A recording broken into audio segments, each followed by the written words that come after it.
amahoro y'Imana kuri ubana natwe muri gahunda zacu zitandukanye z'amakuru unyuze kuri channel zacu zombarizo AMTV show ndetse na Gasabo News 24.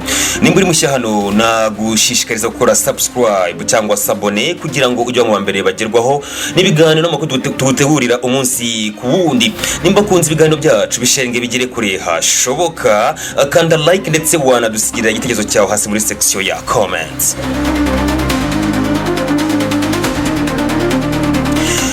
Nguha ikaze nyemerera twerekeze muri Republika ya Demokarasi ya Kongo aho amakuru yemeza ko abarwanyi cyangwa se bagare itsinda ry'abarwanyi ba AFC M23 bamaze kugaruka mu mujyi wa Goma aho ibiganiro byaberaga i Doha muri Katari bisa nkaho byashyizweho umutemeri. Mu gihe ibiganiro byashyizweho umutemeri, ubuyobozi bwa AFC M23 buratangaza ko bwo butiteguye gusubira mu ntambara ahubwo busubiye mu birindiro byabwo cyangwa se aho basanzwe bayobora, ariko bihanangirije ubutegetsi bw'Kinshasa bababwira ko mu gihe cyose babagabaho ibitero nabo biteguye kuba barasaho. Ni mu gihe abarwanyi ba AFC M23 bavuga ko batishimiye umushinga w'amasezerano y'amahoro wateguwe n'igihugu cya Katari. Leta ya Katari iherutse gushyikiriza ubutegetsi bwa Republika ya Demokarasi ya Kongo n'ihuriro rya AFC M23 umushinga w'amasezerano y'amahoro kugira ngo niba impande zombi ziwemeranyaho zizashyireho umukono. Nguha ikaze muri gahunda yacu y'amakuru, ntujye kureba za kumva umuvugizi wa AFC M23 ibyo atangaza ku bijyanye n'igiye gukurikiraho nyuma yuko ibiganiro by'Doha muri Katari bisa nkaho byashyizweho umutemeri. Ni ikiganiro n'umunyamakuru wa Kivu Morning Post.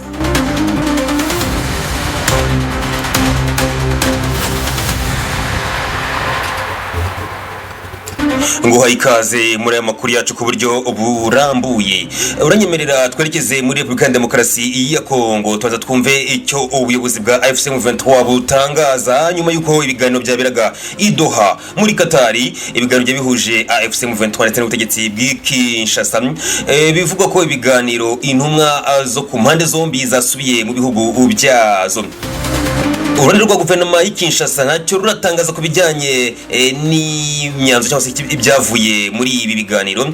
Gusa Lawrence Kanyuka uyu ni umuvugizi wa AFC M23 hari ibyo yatangaje ikinyamakuru Kivu Morning Post, nabyo tujye gukurikirana mu kiganiro yagiranye n'uyu munyamakuru wa Kivu Morning Post. Nous l'avons appris que la délégation du M23 est arrivée à Goma. Twakurikiranye binyuze mu bitangazamakuru bitandukanye bikorera kuri internet. Tubwirwa ko delegation yari yagiye muri Qatar yojwe na AFC M23 yagarutse mu mujyi wa Goma. Toujours après les débuts du processus de Doha. Qu'est-ce qui bloque aujourd'hui? Twari turi mu ntangiriro z'ibi biganiro byaberaga i Doha. Ese niki cyabihagaritse?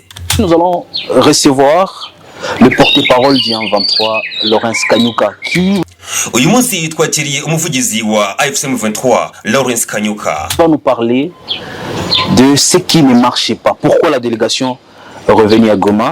Agiye kudusobanurira ese ni iki mu by'ukuri kitagenze neza mu biganiro nyuma yuko delegation yohejwe na AFC M23 igarutse mu mujyi wa Goma. Lawrence Kanyuka, bonjour et bienvenue. Bonjour, merci beaucoup. Bwana Lawrence Kanyuka waramutse tunaguha ikaze. Nous l'avons appris que mwaramutse neza cyane murakoze. La délégation du M23 a quitté Doha jusqu'à Goma. Est-ce vrai? Twamenye amakuru yuko delegation yoherejwe na AFC M23 i Doha muri Katari yavuyeyo ikagaruka muri Goma. Ese ibintu ukuri? Oui, la délégation est déjà de retour ici à Goma. Nibyo koko iyo delegation twe tweje muri Katari twayakiriye garutse hano mu mujyi wa Goma. Je le confirme. Mais qu'est-ce qui ibyo ndabyemeje? explique ces retours? Est-ce qu'on peut dire qu'aujourd'hui Doha a ces retours? Est-ce qu'on peut dire qu'aujourd'hui Doha Retour ici à Goma, je le confirme. Mais qu'est-ce qui explique ces retours? Est-ce qu'on peut dire qu'aujourd'hui Doha a accouché d'une souris? Ça n'existe plus? Ese niki cyabaye niki cyatumye ibi biganiro bisa nkaho bihagarara? Twavuga ko mu by'ukuri ibiganiro byahagaze burundu? Premièrement, nous remercions l'Émirat de Qatar pour avoir invité toutes les parties. Mbere na mbere turashimira ubutegetsi bw'Qatar ko mu by'ukuri bwaratumiye impande zombi. à des négociations kugira ngo tugire ibyo twumvikanaho afin que nous puissions trouver la paix chez nous en RDC. kugira ngo tubashe kubona amahoro hano iwacu muri Repubulika ya Demokarasi ya Kongo. Nous les remercions infiniment. Turabashimira cyane ubuyobozi bwa Qatar cyane. Mais de notre côté, nous avons fait tout ce qui nous a été demandé. Ku rundi ruhande twebwe ku ruhande rwacu twakoze ibyo twasabwaga byose afin que nous puissions avoir la paix chez nous. Kugira ngo by'ukuri tubashe kubona amahoro hano iwacu. Et continuer ce dialogue jusqu'à aboutir à un cessez-le-feu effectif. Twakomeje ibyo biganiro bigeza naho mu by'ukuri twubahiriza amasezerano yo guhagarika imirwano. Mais ce que nous constatons, c'est le manque de volonté toujours du régime de Kinshasa. Icyo tubasha kubona nuko habura ubushake bw'ubutegetsi kurana bw'ubutegetsi bw'Kinshasa de poursuivre des voies politiques kugira ngo bakomeze inzira ya politique de résoudre cette crise, ces conflits kugira ngo dukemure ibibazo biri hano muri Repubulika ya Demokarasi ya Kongo, et qui n'a pas de solution militaire parce que c'est un problème politique. Kuko mu by'ukuri kinagwa ari ikibazo cy'igisirikare cyangwa se gisaba imbaraga z'igisirikare ngo gisaba imbaraga za politique. Kinshasa ne veut pas résoudre ces problèmes politiquement. Mu by'ukuri ubutegetsi bw'Kinshasa ntibugeze bukemura iki kibazo mu buryo bwa politique. Il veut la guerre. Barifuza intambara. Enfin, il a tout fait pour que nous puissions avoir un peu un temps de retourner et rentrer chez nous. Nayo mpamvu twafashe umwanya wo kugira ngo kuko batifuza kugira igihinduka twisubirire mu rugo. Ese murifuza intambara? La guerre, c'est pas nous qui l'avons toujours commencé. Intambara mu by'ukuri ntabwo ari twayitangiye. Vous le savez très bien. Ibi murabizi neza cyane. Nous avons toujours défendu la population civile qui est toujours attaquée par le régime de Kinshasa. Twebwe mu by'ukuri turajwe inshinga dushikaje no gukomeza kurinda abaturage baterwa cyangwa se bagabwaho ibitero n'ubutegetsi bw'i Kinshasa. Et nous protégeons nos positions. Iki nacyo tukanarinda ibirindiro byacu. Et comme vous le savez, Kinshasa continue de nous attaquer. Nk'uko mubizi ubutegetsi bw'i Kinshasa bukomeje kutugabaho ibitero. Attaquer la population civile.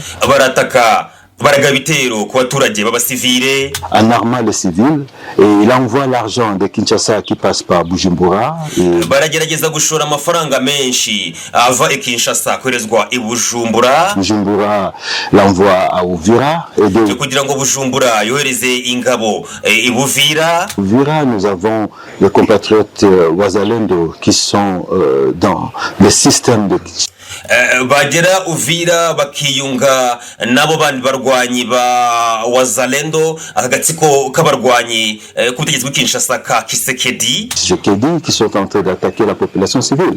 Icyo bakora nuko bahungabanya umutekano w'abaturage. Donc Kinshasa continue de nous attaquer, continue d'attaquer les Banyamulenge. Kinshasa ikomeje kutugabaho ibitero mu by'ukuri ubutegetsi bw'i Kinshasa bukomeje kwataka cyangwa se kugaba ibitero ku Banyamulenge. Tous les jours, nous les dénonçons. Buri munsi turabivuga. Un peuple qui continue à subir des exactions, des génocides silencieux. Mu by'ukuri abaturage bakomeje gukorerwa ubwicanyi ndengakamere, bakomeje gukorerwa jenoside itajya ivugwa mu buryo barokora jenoside mu buryo amahanga atabivuga. Vu aussi de tous. Et ça, c'est inacceptable. Ibyo mu by'ukuri ntabwo tuzabyemera. Nous disons que Kinshasa continue à se préparer pour lancer les atrocités. Il a acheté. Mu by'ukuri Kinshasa ikomeje ibikorwa bitandukanye by'ubunyamaswa. Des drones, nous le savons. Turabizi batumije indege z'intambara za drone, ibyo ni amakuru dufite turayazi. Il a déployé ses militaires et les FDLR qui sont ses alliés. Bohereje abasirikare babo na FDLR mu bice bitandukanye. C'est que les Wazalendo milice Mai Mai un peu partout. Ndetse na Wazalendo na Mai Mai bose bohereje mu bice bitandukanye. Tout autour des lignes de front. boherejwe ku murongo w'urugamba kugira ngo baze batugabeho ibitero pour nous attaquer la population civile. ndetse banatake ndetse banagabe ibitero ku baturage b'abasivile. Donc nous n'avons jamais attaqué le régime de Kinshasa. Twebwe mu by'ukuri nitwize tugaba ibitero ku butegetsi bw'i Kinshasa. Nous avons toujours cherché la paix. Duhora turajwe inshinga no gushaka icyazana amahoro. Et comme vous le savez, on a été à Kinshasa, on a fait 14 nk'uko mubizi twari i Kinshasa mois, 2020, précisément à la fin du mois de septembre. Nous avons toujours cherché la paix. Et comme vous le savez, on a été à Kinshasa, on a fait 14 mois. nk'uko ubizi twari i Kinshasa tumara amezi agera kuri 18 2020, précisément à la fin du mois de septembre. kuva muri 2020 kujya muri 2021 jusqu'à novembre 2021, toujours à la recherche de la paix.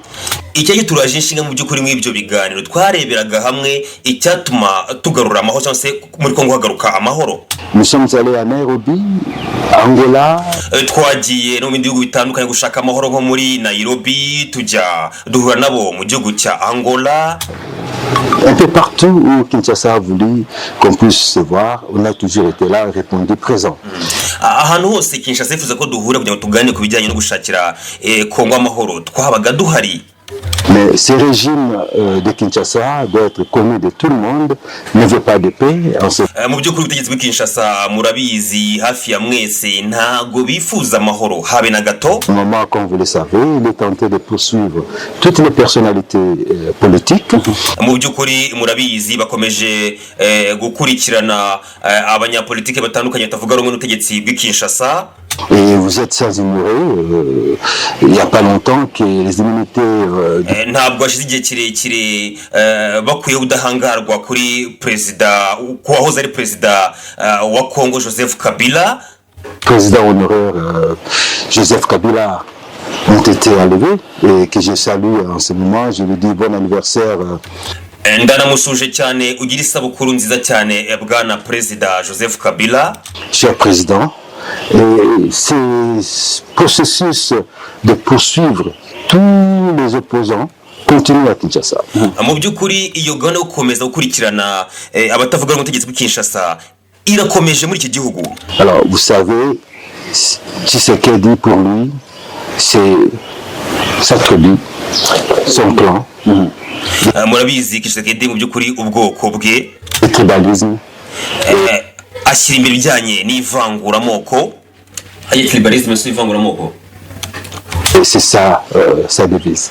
Vous êtes aussi de son clan? Nawe uri wo mu bwoko bwe.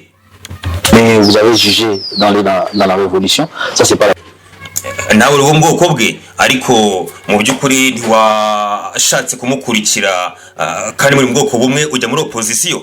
La question gusa ntabwo icyo ari kibazo cyane ashaka kukubaza. Je vais savoir 30 jours que vous étiez à Doha en train de parler. Mu minsi 30 mumaze muri Doha muri mu biganiro. Est-ce que vous avez quand même des points d'accord et qu'est-ce qui bloque aujourd'hui? Ese hari ingingo byibuza mwemeranijeho? Ese hari ingingo byibuza mwemeranijeho? Ese ni iki mu by'ukuri cyahagaritse ibiganiro? Nous avons signé une déclaration conjointe, je pense que vous l'avez vu, et ça a été même lu à la RTNC. Hari amasezerano twasinyanye duhuriyeho nkuko mwabibonye. Alors il nous a été demandé certaines choses hari ibintu bitandukanye bagiye badusaba pour que nous puissions arriver à dialoguer et à kugira ngo tugeraho tujya mu biganiro. Voir c'est le fait badusabye ko duhagarika imirwano. Effectivement. Vous nous avez demandé de quitter Walikale. Badusabye ko tuva muri Walikale. Nous l'avons fait. Twarabikoze. Et ce n'était pas pour que les forces coalisées du régime de Kinshasa puissent s'occuper. Nyuma y'ubwo ihuriro ry'ingabo zigora ku ruhande rwa guverinoma bahise baza bigara ku gace ka Walikale. Nous avons quitté Walikale et ces forces sont maintenant dans Walikale et continuent. Twebwe twari tuva muri Walikale. Icyo gisirikare cyangwa se iryo huriro ry'ingabo zigora ku ruhande rwa guverinoma bahita baza bajya muri ako gace. Nous attaquer. Ariko ikibabaje nuko uyu munsi nibo bari kutugabaho ibitero. Ça n'a pas changé de langage, ils continuent de nous appeler les terroristes. ubutegetsi bw'Kinshasa ntibugeze buhindura imvugo yabwo, bakomeje kutwita abaterabwoba, Continue nous appeler les étrangers. Donc, bakomeje kutwita abanyamahanga. toute personne d'origine rwandophone ou bien des Swahili Abantu bose bavuga ikinyarwanda cyangwa se bavuga igiswahili muri Kongo est traité comme étant rwandais, bose bitwa ko ari abanyarwanda étranger. Et ça, cyangwa se ari abanyamahanga. c'est la discrimination et l'apartheid communautaire et linguistique. Ibyo ngibyo mu by'ukuri ni ivangura risesuye. Donc, c'est Kinshasa qui bloque, c'est Kinshasa qui continue à nous attaquer. Ubutegetsi bw'Kinshasa nibwo bwahagaritse ibiganiro, ubutegetsi bw'Kinshasa nibwo bukomeje kutugabaho ibitero. Et c'est Kinshasa qui continue à financer les Wazalendo afin de faire des troubles. Mu by'ukuri Kinshasa nikomeje gutanga inkunga kuri Wazalendo kugira ngo bakomeze guhitana abaturage cyangwa gukora ibikorwa bibi muri agace ka Kongo. Les zones libérées. Nibo bakomeje gukora ibikorwa by'ubwicanyi byo kugabanya umutekano muri bice twigaruriye. Si la voie de Doha échoue, quelle sera la prochaine étape? Ese mu by'ukuri bwana Lawrence Kanyuka, mugiye ko ibiganiro by'Doha byaba bitageze ku musaruro, niki mugiye gukurikizaho? Il n'y a pas une déclaration qui dit que non, voilà, c'est fini pour une négociation qui s'est...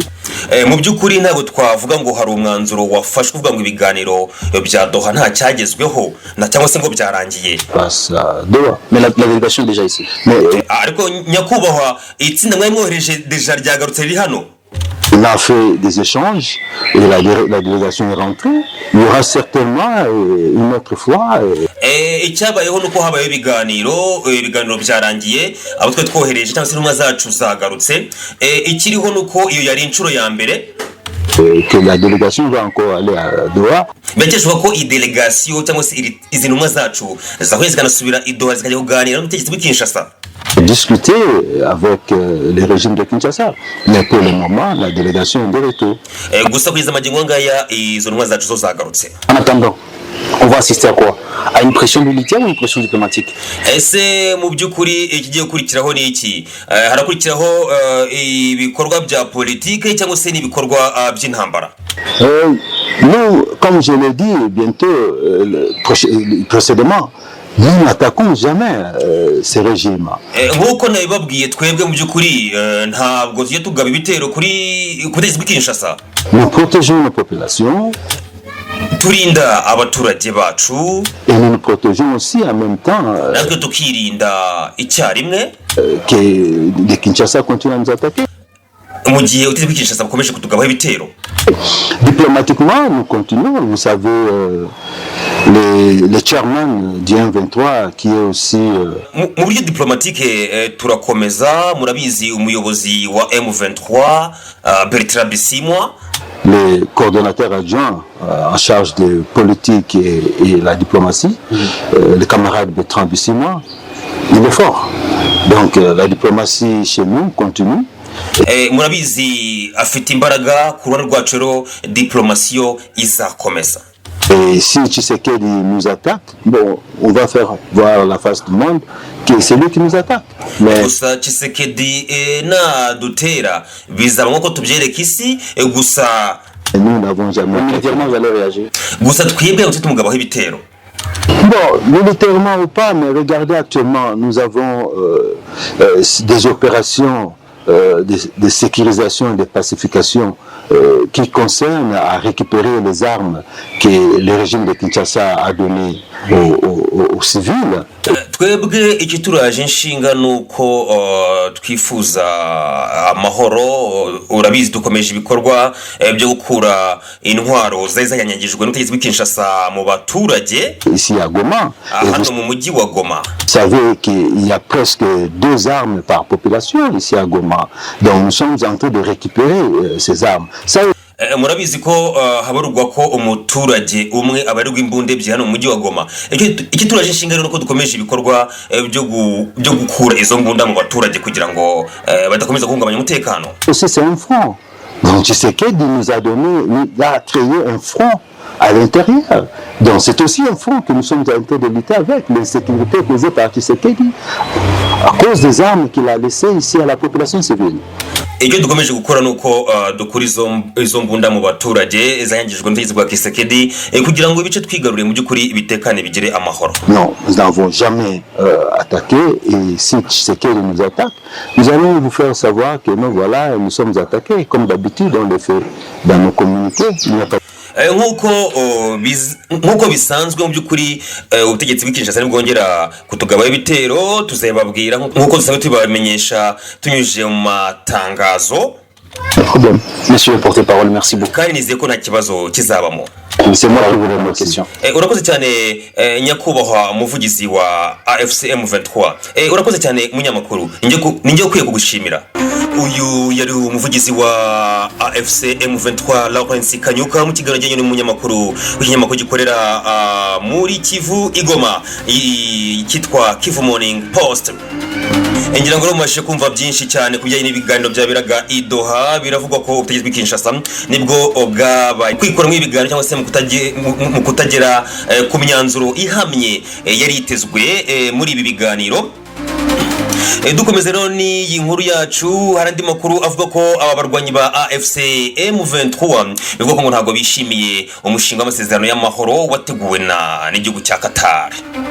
Leta ya Qatar iherutse gushyikiriza ubutegetsi bwa Repubulika ya Demokarasi ya Kongo n'ihuriro rya AFC M23 umushinga w'amasezerano y'amahoro kugira ngo niba impande zombi ziwemeranyaho zizashyireho umukono.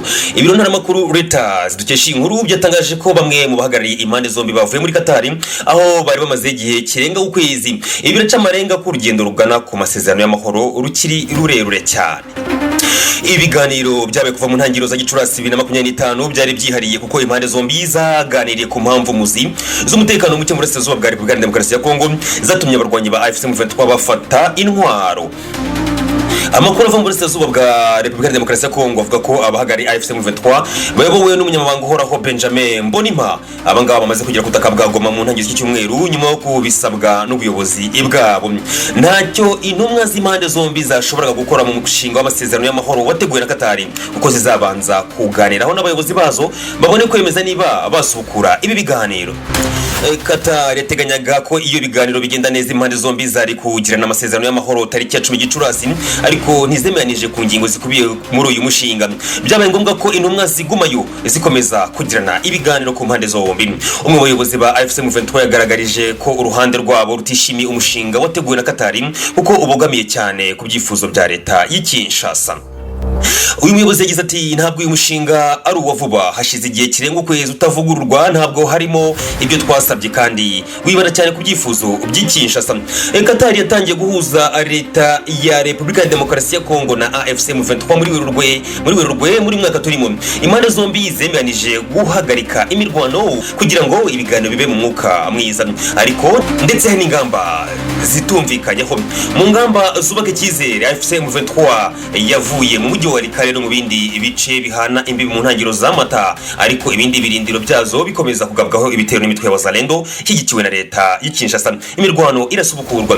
AFC M23 yasabye leta ya Kongo ko nayo yafungura abantu 700 bakekwa gukorana nayo cyangwa kuba abanyamuryango bayo, aho kubafungura yafunguye 5. Iri huriro rivuga ko batari ku rutonde yari yatanze ndetse ivuga ko itabaza atabayoboke b'irihuriro rya AFC M23.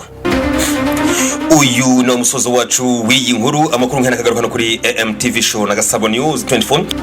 Nimba uri mushya hano kubwire ngo ntugenda ko subscribe kuri izi channel ozombi. Shalom.